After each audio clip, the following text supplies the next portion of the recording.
Sí, se escucha. Ya, la etiopatogenia de la tuberculosis.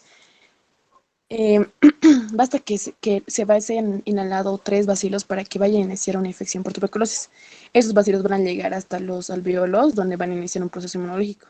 Es complejo, que se puede dividir para su mayor comprensión en 5 etapas. La primera etapa, los bacilos van a ser fagocitados por los macrófagos alveolares en un 90%. En un 90% de los casos son capaces de destruir el bacilo.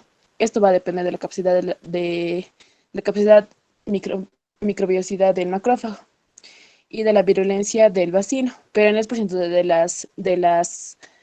en el porcentaje de los casos, esta enfermedad va a llegar a entrar a la etapa 2. La etapa 2 también va a ser llamada simbiosis, porque el macrófago va a destruir al bacilo. Estos macrófagos van a ser atraídos hacia el sitio de la lesión por unos factores quimiotácticos, como el componente de, perdón, como el componente de complemento 5C y la citosina. Eh, citosina quimitáctica de los monocitos. Esos macrófagos nuevos todavía no se van a activar, por lo que pueden inhibir por lo que no van a poder ni inhibir ni destruir el bacilo, que este se va a reproducir de forma logarítmica dentro del macrófago inactivo.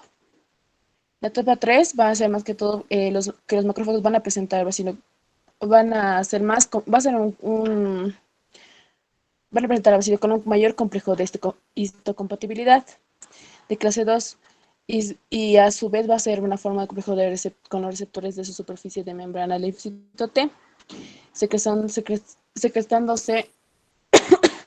perdón, en interleucinas y citocinas van a estar y estabilizando el número de bacilos viables por medio de 2 tipos de respuesta. El huésped va a llegar a destruir sus tejidos por medio del HTT para controlar el crecimiento de los bacilos dentro de los macrófagos inactivos. La extensión del daño de los tejidos depende de un equilibrio de los 2 tipos de respuesta. La IMC va a ser activa a los macrófagos alrededor de la lesión y va a traer linfocitos y lipomorfonucleares. Va a llegar a formar una corona de células alrededor del foco gaseoso. Esto también va a ser llamado tubérculo de Cosen, donde se puede ver en la parte de acá, donde estoy señalando, deteniendo la extensión de la lesión. Los macrófagos se van a mover, se van a volver a unas células gigantes multinucleadas, tipo lagnas, formando una empalizada alrededor de una lesión, la cual va a estabilizar, se va a clasificar y va a evolucionar hacia la curación en el caso de los huéspedes inmunocompetentes. En esta etapa hay una respuesta cutánea positiva a la tuberculina. Radiográficamente, estas lesiones van a poder ser observadas como ganglios iliares calcificados apicales, llamados nódulos de Simon o subtegulares baseales en el complejo de Gont. Ahí está el foco de Gont, pueden verlo ahí en la fotito. Ahí está el área inflamatoria. La etapa 4, en este caso los huesos van a ser más susceptibles esta etapa va a ser más susceptible a un huésped que no tenga una pobre inmunidad celular. Los bacilos van a entrar al centro gaseoso y van a escapar a la periférica, siendo fagocitados por macrófagos, que estas van a estar alrededor de una lesión que no se encuentren activados. Pueden ver en la imagen de aquí, van a seguir, van a seguir siendo fagocitados en la parte de acá se puede ver. Estos macrófagos van a ser infectados, van a ser eliminados por la HTT, causando daño al tejido y así va a crecer también el calcio. La etapa 5 va a ser va a ocurrir la liquefacción del centro gaseoso con una formación de cavernas. Lo podemos ver en la imagen. Incluso los huéspedes con inmunocompetentes va a evolucionar a etapas para alteraciones Formas clínicas. La tuberculosis pulmonar. El pulmón es la vía principal de la entrada al mayor paso, es la primera entrada a los casos de tuberculosis. Es la forma clínica más frecuente de tuberculosis en el adulto. Es la más contagiosa y la principal causa de muerte, por lo que se va a descartar una tuberculosis en todos los casos sintomáticos respiratorios, definidos como aquellos pacientes que presentan tos o expectoración sin importar el tiempo de evolución. Los alveolos van a llegar a partículas infectantes de 10 que contiene uno de los tres bacilos. La infección se va a diseminar por vía linfática y va a alcanzar al ganglio correspondiente. Formándose en complejo primario de Gont. Igual acá lo tenemos, igual pueden verlo.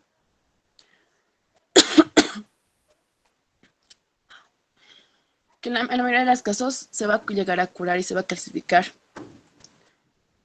Y para poder, con el tiempo, si esta caverna, o sea, si la tuberculosis llega a evolucionar, puede llegar a destruir todo el pulmón y hay algunas lesiones que van a llegar a ser fibrosis, como en la parte de aquí pueden ver.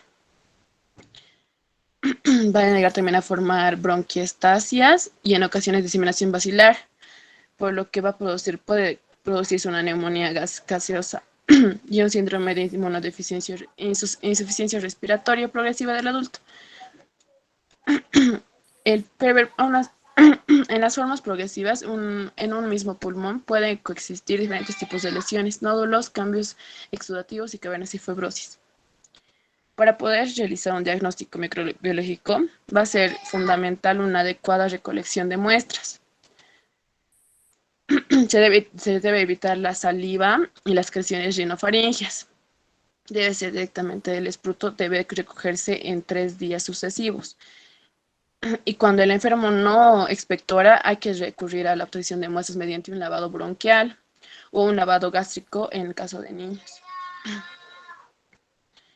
El diagnóstico bacteriológico productivo se va a establecer de forma rápida y simple a través del VAR por la observación de bacilos de ácido de alcohol resistentes, lo que esto es el VAR, mediante la técnica Sleim-Nielsen o la auramina rodamina. Ambas son eficaces de igual forma y se van a basar en el mismo principio, que va a ser la fluorescencia y su mayor rapidez. Para una correcta realización o interpretación de los resultados de este examen microscópico, se va a tener en cuenta 3 cosas. El ácido, que el ácido alcohol resistencia mayor común tenga resistencia, es común en todas las especies de género Mycobacterium. Otra interpretación para tener un buen resultado va a ser la no observación del VAR en una muestra clínica, no descarta el diagnóstico de tuberculosis. O sea, que haya una buena observación del VAR no descarta una tuberculosis, ya que esta concentración más baja se puede detectar que es de más de 10.000 bacilos en mililitro de la muestra. Al informar de los resultados del examen microscópico, se tiene que proporcionar una estimación del número de VAR afectados, o sea, de los bacilos ácido alcohol resistentes que vayan a ser afectados. Y aquí están los cultivos que se deben igual realizar. Todas las muestras clínicas tienen que ser, todas las muestras que sean sospechosas para una tuberculosis tienen que ser bien tomadas. Ya le paso la palabra a mi compañera Sara. Doctor, compañeros, tengan buena noche. Voy a continuar con el tema de tuberculosis extrapulmonar. El bacilo de Koch se extiende a cualquier tipo de tejido. Siguiente diapositiva, por favor.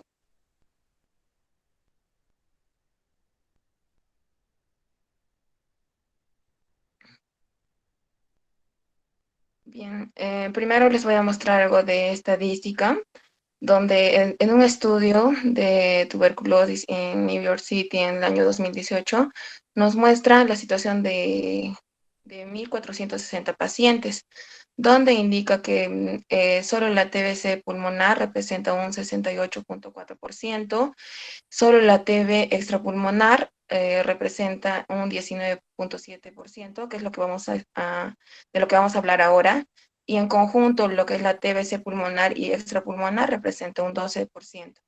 Siguiente diapositiva. Como les había mencionado, la tuberculosis extrapulmonar se puede infiltrar en cualquier tipo de tejido. Las formas más frecuentes son el linfático, que representa un 10.4%, que es el más extenso. También hay el infiltrado a la pleura, tuberculosis miliar, peritoneal, meningio, pulmonar, genitourinario, osteoarticular. En la mayoría de estas formas, el diagnóstico puede establecerse con biopsia o búsqueda de la mm, o búsqueda de VAR y cultivo de las secreciones o exudados de los órganos afectados. Las formas más graves y su alta morbimortalidad es la TBC miliar y la TB meningia. Siguiente diapositiva.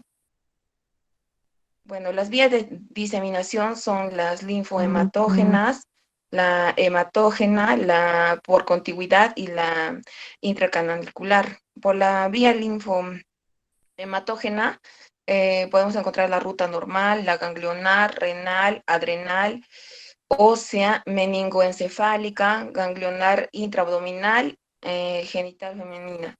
Por la hematógena está la ruptura directa en un vaso, diseminación aguda por contigüidad pleural, pericárdica, mediastinal, pericárdica, peritoneal. Por la intracanalicular está en la vía respiratoria alta, tracto urinario inferior y genital masculino. Siguiente diapositiva. Bien, vamos a hablar de una de las formas de la tuberculosis, que es la urogenital. La tuberculosis urogenital es una forma tardía de la enfermedad y aparece usualmente de 5 a 30 años después de una infección inicial. Ocurre por vía hematógena desde los pulmones. Casi siempre el foco primario pulmonar no es sintomático. En el aparato geniturinario, el riñón y la próstata son los sitios primarios de la infección. Todos los demás órganos son afectados por vía ascendente o descendente. Los testículos pueden llegar a ser afectados por extensión directa de la infección epididymaria. Este tipo de tuberculosis predomina en el sexo masculino en un 60%, con una edad promedio de 40 años. El cuadro clínico más común consiste en una infección de vías urinarias de repetición, con poliaquiuria, tenesmo vesical, urgencia urinaria, disuria, a veces acompañado de hematuria microscópica o macroscópica. No responde al tratamiento antimicrobiano habitual. Con menor frecuencia se observa hipertermia, pérdida de peso o anorexia. En caso de afección geniturinaria, puede presentarse engrosamiento del epidídimo o una fístula con drenaje crónico en el escroto, induración o presencia de nódulos en la próstata. Para el diagnóstico es necesario un examen general de orina en el que se puede detectar hematuria microscópica o macroscópica. También una urografía excretora en la que se puede observar estrechez uretral o destrucción de los cálices ulcerados afectados, cavidades o abscesos o incluso autonefrectomía. También se puede realizar un cultivo de Lowstein-Jensen en orina, que en un 50% de los casos es negativo. No excluye el diagnóstico de TB renal. La presencia de VAR, el examen de VAR no es útil. Tampoco se puede reportar con la tinción de Nielsen, ¿no? Bien.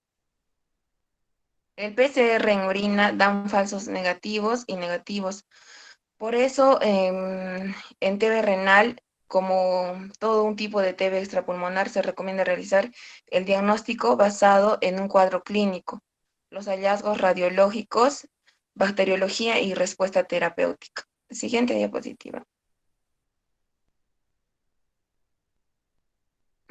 Ya, otro tipo de TB extrapulmonar es la tuberculosis ganglionar o escrofulosis. Bien, también llamada adenitis cervical o issuementoniana. Es una manifestación postprimaria por excreción desde los ganglios intratorácicos o por diseminación linfohematógena. Hay una región cervical donde se presentan ganglios indoloros de consistencia firme que pueden representar estas una verdadera masa ganglionar, masas ganglionares, con escasos o ninguna sintomatología en general o localizada. Es más frecuente en niños y mujeres, pueden fistulizarse. El diagnóstico se da por punción aspiratoria o biopsia ganglionar y puede ser pobre o ausente en pacientes con VIH positivo. Ahí justo estamos viendo una imagen de la tuberculosis, de un caso, ¿no? De tuberculosis ganglionar. Siguiente diapositiva. Bueno, otra de las presentaciones de la tuberculosis es la miliar, que se debe a una diseminación hematógena de bacilos viables a partir de una lesión previa. Puede ser esta precoz o tardía, manifestándose como una siembra múltiple localizada en los pulmones. Cuando esta se disemina por erosión de una arteria en la circulación pulmonar o como una diseminación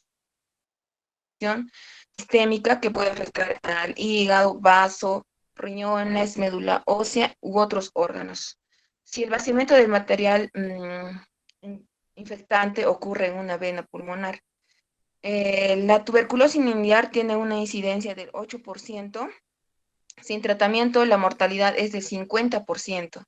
Tiene más riesgo de padecer los niños, ancianos, pacientes desnutridos, los infectados por VIH, diabéticos, los que pueden padecer de leucemia o linfoma, los que eh, requieren, los que han sido trasplantados renales y los que están programados para diálisis. Puede manifestarse en diferentes formas de acuerdo al órgano afectado. Los síntomas más frecuentes son la tos, expectoración, disnea, disminución de peso, ataque al estado general, cursan con esplenomegalia y en el fondo del ojo pueden encontrarse tubérculos coroideos.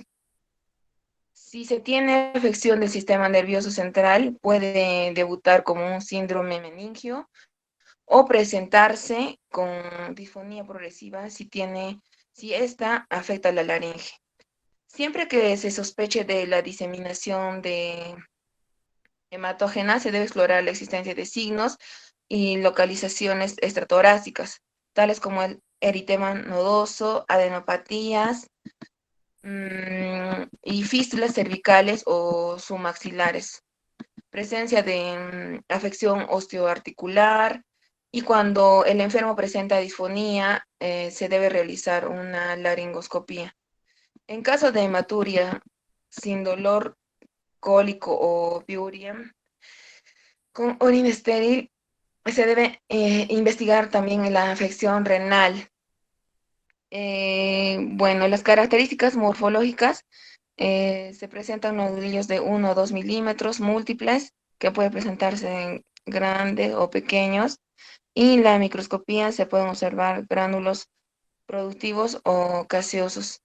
Hasta un 70% de los pacientes son negativos en vaciloscopía por expectoración y en el PCR en aislamiento de médula ósea para el diagnóstico de TB miliar tiene una sensibilidad del 70%.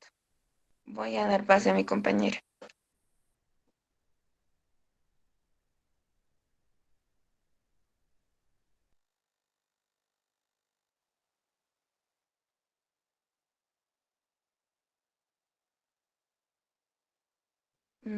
Siguiente.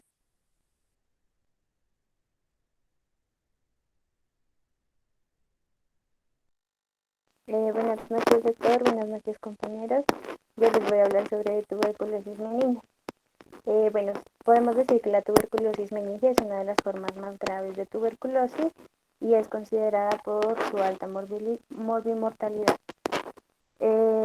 Aún se sigue observando lo que es en infantes en países con baja cobertura con la vacunación de la BCG y actualmente se está observando más en casos de adultos o jóvenes, sobre todo los que están inmunocomprometidos.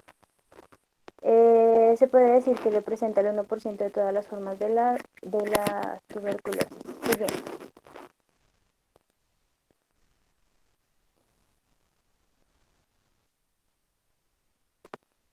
Siguiente.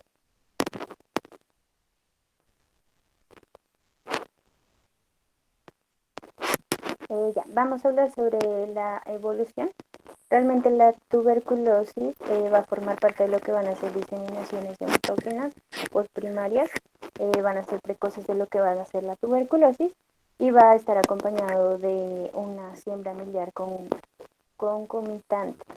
También puede ocurrir por contigüidad de un tuberculoma o intracerebral que se va a fistulizar y va a ir a lo que va a ser al espacio subaracnoideo, también como en la tuberculosis miliar, desde el vaciamiento de lo que va a ser un foco tuberculoso en un vaso sanguíneo. Eh, Siguiente.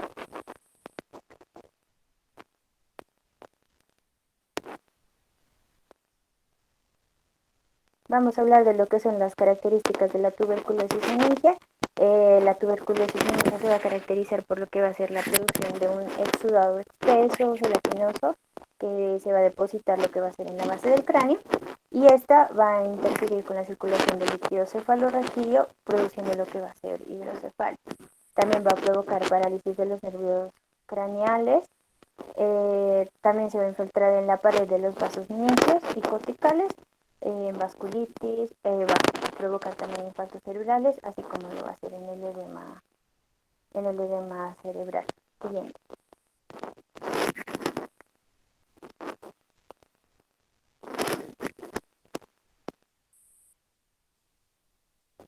Bueno, un paciente que presenta tuberculosis meningia nos va a presentar un cuadro clínico característico en sí de una etapa final, no se va a presentar en una etapa inicial.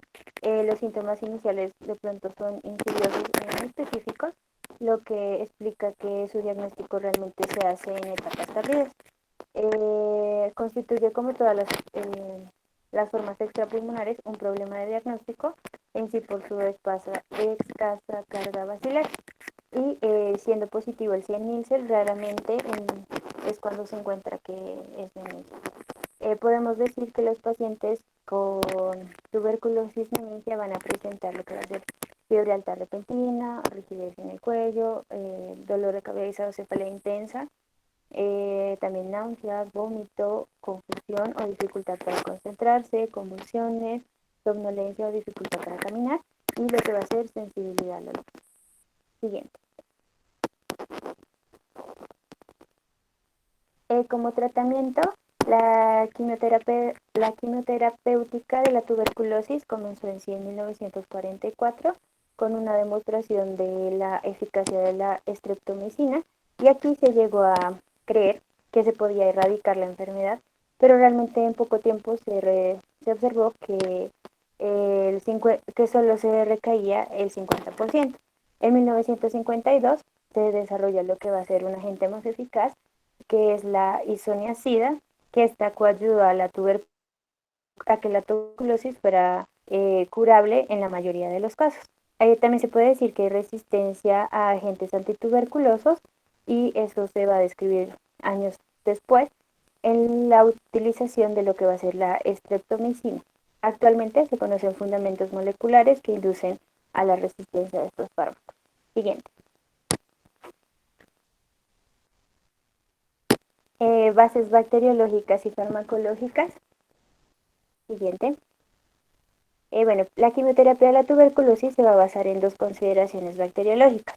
La asociación de fármacos para prevenir su aparición de resistencia y la necesidad de mantener por largo tiempo la quimioterapia con el fin de evitar una recaída. Hablamos de factores bacteriológicos, en sí, con condiciones óptimas, la población del bacilo llega a duplicarse cada 16 horas, pero cuando las condiciones ambientales se modifican, eh, y hay, digamos, cambios en la tensión parcial de oxígeno, la multiplicación se hace un poco más lenta y se duplica cada 36 horas. El número de bacilos se estabiliza alrededor de 40 millones sobre mililitro por azar. Cuanto mayor sea la población bacilar, va a existir lo que va a ser posibilidad de que aparezcan múltiples bacilares. Y esto va a ser característico de la resistencia a los medicamentos antituberculosos. Primero vamos a conocer la prevención de aparición de resistencia y vamos a tener a dos autores importantes, que es Canetti y Groset, en el Instituto Pasteur en París. Y ellos fueron los que nos dieron a conocer que los bacilos, frente a los fármacos, pueden surgir mutantes naturales y estos, digamos, en relación a poblaciones bacilares, pueden causar lo que van a ser lesiones extracelulares y, digamos, en poblaciones bacilares altas se van a utilizar un solo fármaco y este tratamiento hará que, digamos, la selección de cepas no sea resistente. Tenemos las poblaciones bacilares del Mycobacterium tuberculoso y vamos a tener en cuenta tres poblaciones. Las poblaciones extracelulares, que son metabólicamente activas en crecimiento, y la población intracelular, que son gérmenes en fase de inhibición ósea, o la última, que son población en calcium o gérmenes en crecimiento esporádico. Cuando hablamos de la primera, vamos a decir que la lesión excavada pulmonar es el equivalente ideal de lo que va a ser un desarrollo de cultivo. En esta va a presentar lo que va a ser un metabolismo activo, que se va a multiplicar libremente, motivan a un fracaso farmacológico en el tratamiento y es evidente que va a haber una aparición de resistencia. Después en la segunda población vamos a decir que en los granulomas tuberculosos van a estar formados por el acúmulo de células y se va a encontrar un número importante de macrófagos. Entre estas vamos a encontrar que la capacidad inmunitaria del individuo va a estar afectada y estos bacilos van a ser destruidos por lo que va a ser un macrófago o permanecerán en su interior. Y en la última vamos a conocer que los procesos inmunitarios y la capacidad enzimática van a generar lo que va a ser una destrucción de los gérmenes y también obviamente de células y tejidos, formando así lo que van a ser masas necrosas. Siguiente. Tenemos factores farmacológicos que son quimioterapéuticos con la capacidad de interferir o de bloquear los procesos metabólicos de lo que va a ser el bacilo tuberculoso. En estas vamos a encontrar que va a haber eh, quimioterapia de poblaciones extracelulares, intracelulares y de calcio. Van a tener tres propiedades fundamentales, que va a ser un poder bactericida, uno esterilizante y uno que va a ser de prevención a la resistencia. Siguiente. Bueno, tenemos los fármacos básicos antituberculosos, que son el isoniazida, rifampicina, la pizacinamida, el streptomicina y el etambutol, que estos tienen que llevarse de la siguiente indicación. Primero, tiene que ser son fármacos antituberculosos de primera línea esenciales, se deben tomar 3 veces por semana según la tabla de referencia, dependiendo de si es adulto o si es niño. Segundo, los enfermos con menos de 50 kilos de peso y mayores de 50 años tienen que recibir la mitad de la dosis. Tercero, no se debe utilizar durante el embarazo. Cuarto, no se debe utilizar en niños menores de 8 años, a no ser que se sustituya por streptomicina. En los niños menores de 8 años se debe administrar fármacos en presentación separada de acuerdo con una dosis indicada, sin exceder la dosificación del adulto. Siguiente. Tenemos esquemas de tratamiento, uno que es el primario acortado y otro que es el retratamiento primario. Se va a basar en sí en la administración de fármacos bactericidas y esterilizantes se va a prescribir por el personal de salud, se administra en cualquier localización de la enfermedad. Obviamente se va a distinguir entre acortado y primario, estandarizado, retratamiento individualizado, si tiene que ver del peso, edad, la fase intensiva, dosis. Siguiente.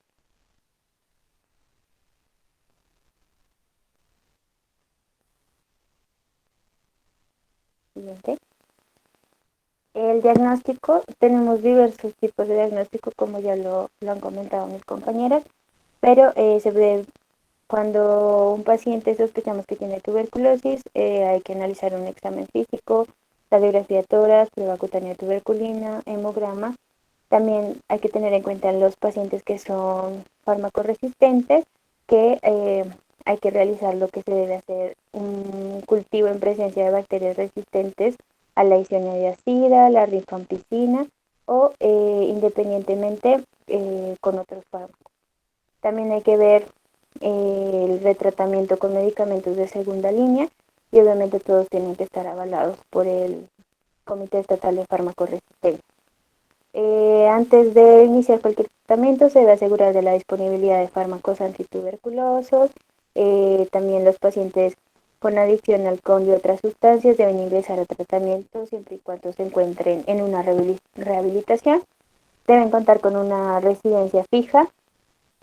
También es recomendado que el tratamiento esté estandarizado e individualizado, teniendo en cuenta peso, talla, tipo de paciente, entre otras.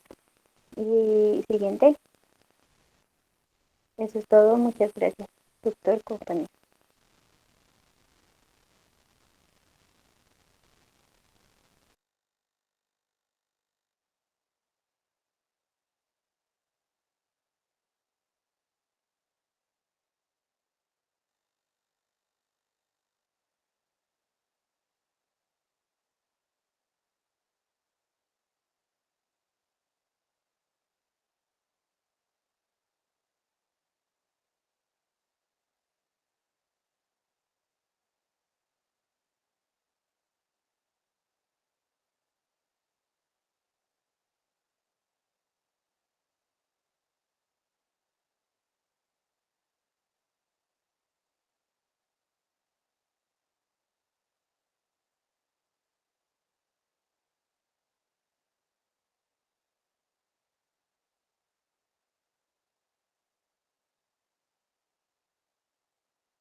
Bueno, gracias.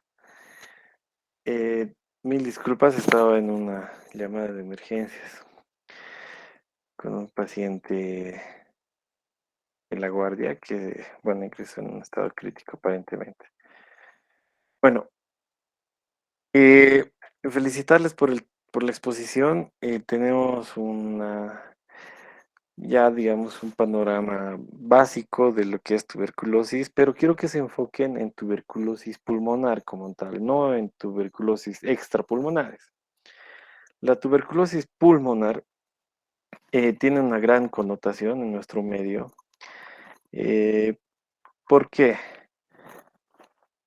Básicamente porque puede producirte una infección en algunos casos, una infección grave, una infección severa, y en otros casos una infección, o mejor dicho, secuelas o cicatrices que pueden dejarte en el pulmón, que obviamente va a conllevar un estado de salud muy deficiente en el paciente afectado.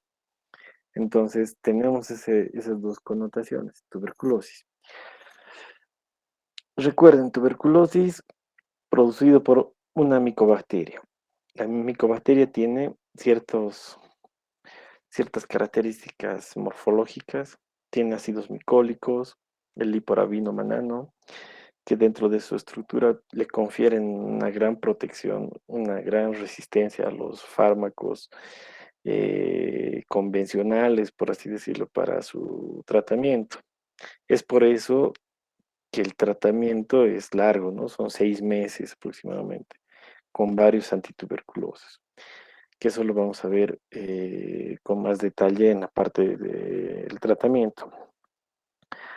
Bueno, ¿cuáles son las características de la tuberculosis?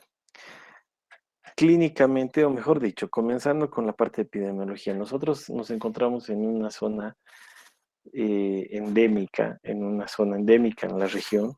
Perú, Bolivia, Brasil se encuentran dentro de los países con alta incidencia en tuberculosis en América Latina. ¿En qué países afecta más la tuberculosis? En países subdesarrollados, en países donde existe eh, el factor socioeconómico muy deficiente, por así decirlo. Es una enfermedad que afecta sobre todo a los grupos vulnerables, a los niños, a los adultos mayores y a las personas con algún tipo de déficit en su sistema inmunitario. No todos desarrollan la enfermedad. Se habla que aproximadamente menos del 10% de todos los pacientes con tuberculosis, o mejor dicho, de todas las personas que se infectan de tuberculosis, desarrollan la enfermedad. Es decir, nosotros por la alta incidencia de tuberculosis que tenemos en nuestro medio, estamos predispuestos a contagiarnos de tuberculosis en cualquier momento, ya sea en un ámbito hospitalario, en el ámbito eh, laboral, de cualquier índole, pues nos predispone. Pero una cosa es que te infectes, que tengas el bichito en el cuerpo, y otra cosa es que desarrolles la enfermedad. El hecho de que vayas a desarrollar la enfermedad como tal puede predisponerte a muchos problemas de salud. Como han visto, ahí tocando ya la tuberculosis extrapulmonar, puede conllevarte algún daño renal, algún daño neurológico, algún daño de cualquier índole, cuando no se realiza un adecuado control de la enfermedad por tuberculosis. Entonces, clínicamente es importante reconocer un paciente tuberculoso, clínicamente. Clínicamente, acuérdense, existe una tríada. La tríada clásica de la tuberculosis es 1, accesos de tos por más de 15 días, puede ser una tos seca o una tos productiva. El otro síntoma es la pérdida de peso. La pérdida de peso, aproximadamente los pacientes pierden peso entre 5 10 kilogramos en algunos meses, en 5 o 6 meses. Es la característica, no es una pérdida muy discreta, no, más al contrario, el paciente se da cuenta que ha perdido mucho peso. El otro signo es la diaforesis nocturna. El paciente por lo general va y les indica que por las noches transpira. Y el paciente les indica, no, yo despierto con la espalda mojada. Entonces tenemos esos tres, esa es la triada. Accesos de tos más de 15 días, pérdida de peso y diaforesis nocturna. Todo esto nos conlleva a la sospecha de un cuadro tuberculoso, aunque no solamente podría estar acompañado de tuberculosis,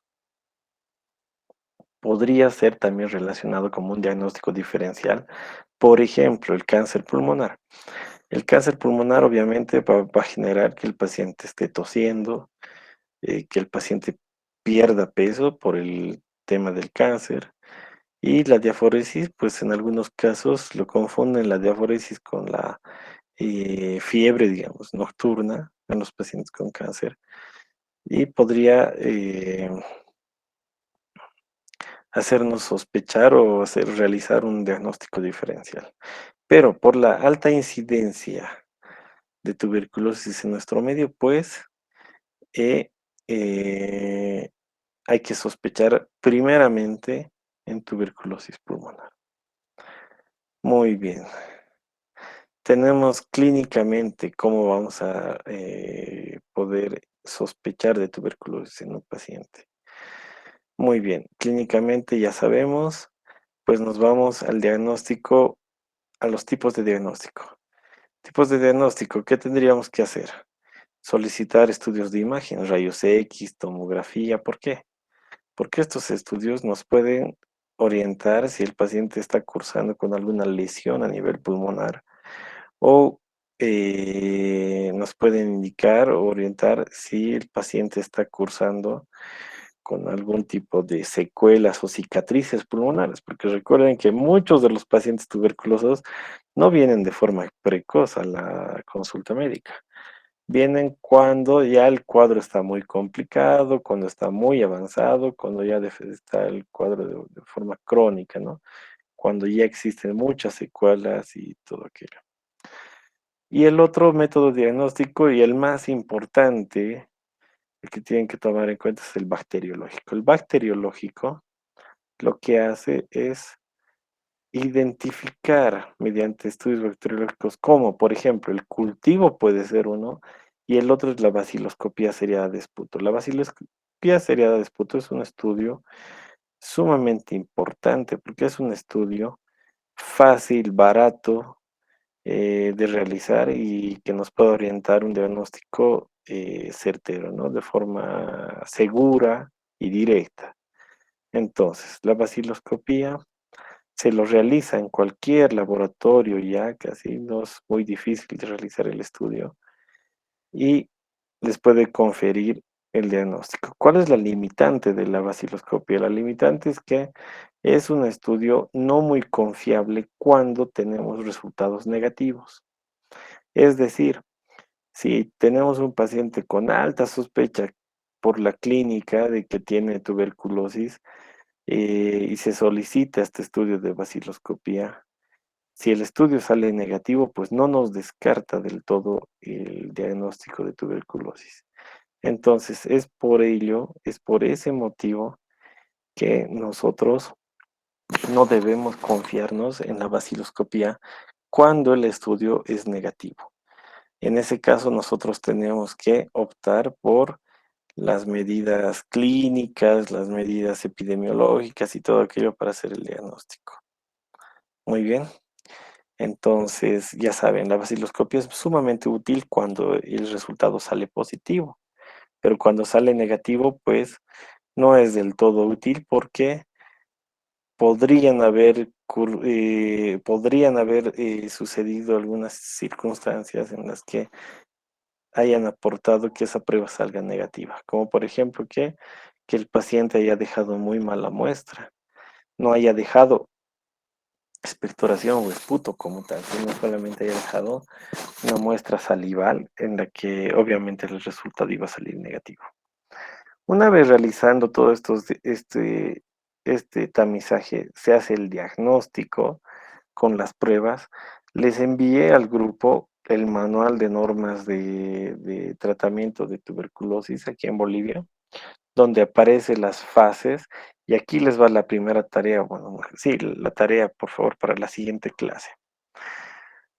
Para la siguiente clase me van a realizar cada uno de ustedes de forma individual en un cuaderno a puño y letra y lo van a subir al grupo de WhatsApp mediante un formato PDF eh, con sus debidos nombres identificados. Esta tarea va a ser hasta la siguiente clase, hasta comenzar antes de la siguiente clase, la siguiente semana.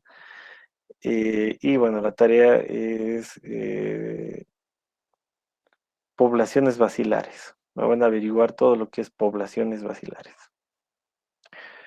Existen 4 poblaciones bacilares. Por favor, me van a hacer las poblaciones bacilares, me van a indicar cuáles son las características y la descripción de cada una de ellas.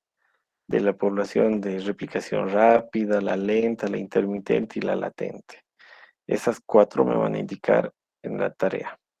Además, después de esto, de esta descripción, me van a describir las fases y el tratamiento para la tuberculosis, el esquema sensible. Esta tarea, las poblaciones bacilares, pues las van a buscar, las van a encontrar en el internet y la tarea de las fases de mantenimiento, fase intensiva y todo el esquema sensible para una tuberculosis sensible se encuentra en el manual que les he enviado.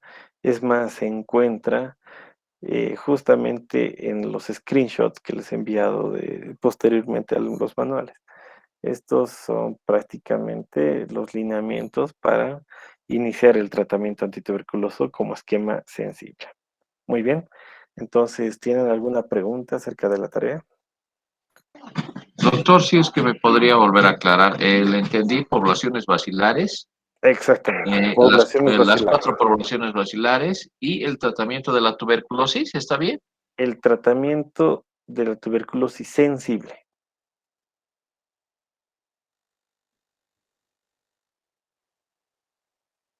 Ya, gracias, doctor. De nada. ¿Por qué les estoy dando esta tarea? Porque tienen que manejar ustedes el esquema sensible, el esquema de tratamiento inicial en un paciente tuberculoso de forma muy ordenada, tienen la obligación de saber el tratamiento eh, del esquema sensible de la tuberculosis. ¿Por qué? Porque este tratamiento lo manejan todos los que hacen medicina general, por si acaso. No es un tratamiento, no es un esquema que tiene que manejar solamente la parte de especialidad como neumología, sino esto está abocado a atención al primer nivel de atención en salud. En nuestro medio, pues ya desde la provincia o desde el área rural ya se detectan estos pacientes y se inicia el tratamiento. Entonces, para la siguiente clase, por favor, mucho énfasis en la tarea. Tienen hasta la siguiente semana, toda una semana para desarrollar esta tarea, esta descripción, y lo mandan al grupo identificado. Muy bien. ¿Qué otra pregunta más tienen? ¿Esto lo mandamos al representante o simplemente lo subimos al grupo de WhatsApp? Súbanlo al grupo de WhatsApp. Yo eh, lo voy a tener en una lista de todos los que lo han enviado antes de la clase de la siguiente semana. Está bien, doctor. Pero creo que la siguiente semana ya comenzamos exámenes o estoy equivocado, doctor. Sí, sí, ya se comienza la siguiente semana, pero tienen toda esta semana para hacer las tareas, ¿no? Una consultita más, doctor. ¿Va a haber tolerancia, digamos, en el asunto de la No. asistencia? Porque vamos a estar Ah, con bueno, exámenes. con la asistencia O sí, probablemente sí, con la asistencia no va a haber tanto problema, pero con las tareas no, las tareas tienen que enviarlas. está bien, doctor, gracias.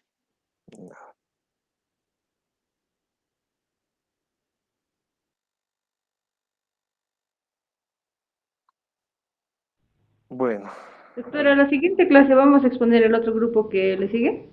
sí, Ya está.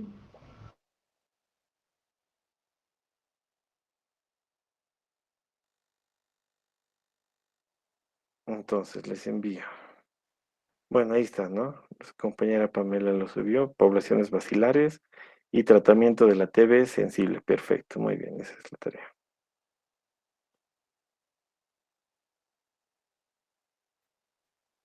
¿Qué otra pregunta más tiene?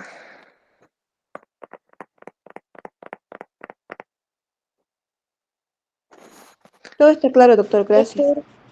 Doctor, disculpe, en la primera tarea que indicó de cuáles son las características y descripción, esas son 4 fases, ¿verdad? Dijo replicación rápida, lenta, intermitente y latente, ¿o estoy equivocada?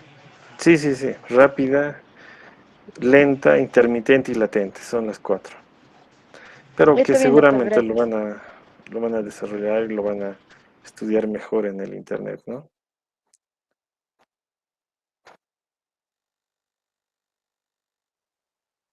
Muy bien, entonces, por favor, énfasis con sus tareas. Eh, para el día de mañana ya comenzamos. Mañana, el día de mañana ya les aviso, les adelanto, las prácticas ya las vamos a llevar. Eh, el día de mañana les indicamos oficialmente qué grupos van a comenzar y todo aquello, y los horarios. Desde ya les aviso que las prácticas van a ser en el Hospital Agramont, en la ciudad del Alto. Vamos a tratar de turnarnos por grupos para poder desarrollar las prácticas, ¿no? Ya por el número de estudiantes, lastimosamente, tal vez no va a poder ser de forma muy continua, pero vamos a tratar de no perjudicarnos también y hacerlo muy espaciado, porque la idea es que vayamos repasando sobre todo la parte de imagenología. Ahora, es muy probable que no podamos tal vez absorber todo lo que quisiéramos ver en la parte de imagenología. Por ejemplo, rayos X, tomografía y estos estudios que son sumamente importantes en la parte de neurología, muy probablemente sea muy dificultoso para cada uno de ustedes realizar una práctica adecuada, ¿no? Esto por el número de prácticas que vayamos a realizar. He estado pensando, y como sugerencia también del doctor Gary Méndez, de que podríamos tal vez optar un día a la semana como de forma adjunta, nada más para poder reforzar esta parte de imagenología, hacer una clase dentro en la universidad. Yo puedo preparar las clases de imagenología y poderlas dictar en la universidad, ¿no? Eso lo optamos. Podríamos optar un horario en el que todos o la mayoría pueda asistir y podamos desarrollar la práctica. ¿De acuerdo? Doctor, quisiera hacerle una consultita. Mire, no hubiera problemas, digamos, con lo que usted dice de elaborar esta clase para reforzarnos en imagenología. Pero, ¿cómo sería con los compañeros que, bueno, no tendrían de otra porque están en otro lado, digamos, en Perú, con el asunto de las clases virtuales? O sea, se emitiría en el mismo momento. Le digo esto porque, bueno, hemos tenido el caso de mi otro docente que, bueno, hizo algo parecido, pero lamentablemente el audio y el sonido no estaba, o el audio y la imagen no estaba bien, y bueno, los compañeros que estaban conectados no han podido asimilar de una buena manera, doctor.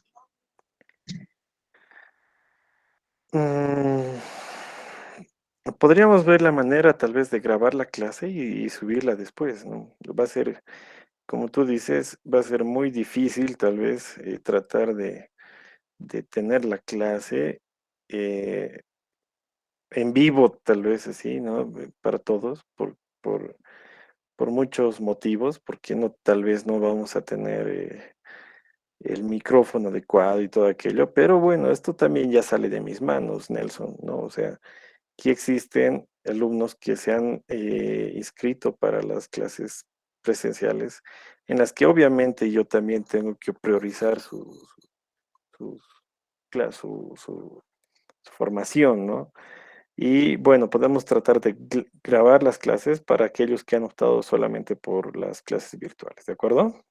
Así, claramente les aviso. Sí, doctor, está bien. Muy bien. Entonces, con respecto a esto, lo vamos a ver en el transcurso de esta semana. Por favor, sugiéranle un horario a Pamela o hagamos una cosa. ¿Por qué no sugerimos un horario entre, podemos tomar unas 3 opciones de diferentes horarios para poder agarrar una de ellas y ir realizando estas clases en la universidad? Yo ya tengo el visto bueno por el doctor para que nos puedan prestar el aula y probablemente el data más para que podamos realizar estas prácticas con respecto a imagenología en la parte de neumología. Muy bien. Doctor, ¿qué días están para que Estoy nosotros abierto. podamos escoger? Estoy abierto, no hay ningún problema, cualquier día de la semana, pero de preferencia que sean en las tardes.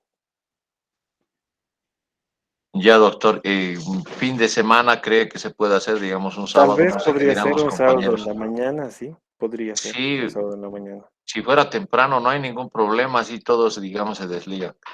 Pero igual, ¿no? Estoy a la disposición también de los compañeros. De todos, exactamente, ¿no? Eso háblenlo internamente, por favor. Adelante, Lorena. Doctor, para sábados estamos viendo a algunos compañeros muy difícil porque tenemos diferentes materias.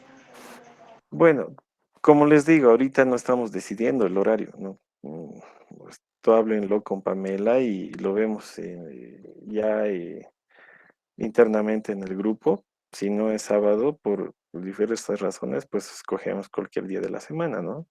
Pero denle 3 ideas de 3 opciones de horarios para que podamos escoger el mejor y podamos asistir los que más podamos. Si son, mientras más vayan, pues yo creo que va a ser más beneficioso para ustedes, ¿no?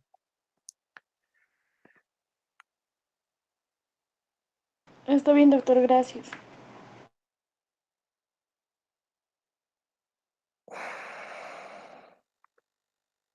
Bueno, teniendo entonces el tema de las clases, esto lo vamos a definir. Sí, es fundamental realizar estas prácticas porque en la parte práctica, en hospitalaria, tal vez nos va a dificultar mucho. Tenemos pacientes internados en el hospital, pero muchos de estos pacientes son eh, tóxico-infecciosos, ¿no? Tienen ya sean COVID o sean tuberculosis. La verdad no quiero y no voy a exponerlos tampoco a la parte de pregrado, ¿no? Los estudiantes para ingresar donde los pacientes cuando podría ser perjudicial igual para ustedes, ¿no? Entonces, vamos a tratar de equilibrar esto con las clases en la universidad que podamos dar, ¿no? Sobre todo imagenología, que prácticamente estarían impartidas por mi persona, ¿no? Entonces, perfecto, vamos a hablar, voy a coordinar con Pamela, por favor, a partir de mañana, Pamela. Tendremos los grupos determinados, cuántos grupos para poder sortearlos y poder iniciar con las clases prácticas, Pamela, por favor. Claro que sí, Doc. Hasta ahora tenemos 5 grupos ya organizados de 5 personas. Estoy esperando de pronto si alguno falta, por favor, que se comunique conmigo y ya estaríamos, creo, listos. Perfecto, gracias, Pamela. Entonces, esto lo vemos mañana. Y bueno, ¿hay alguna otra pregunta, sugerencia, algo más?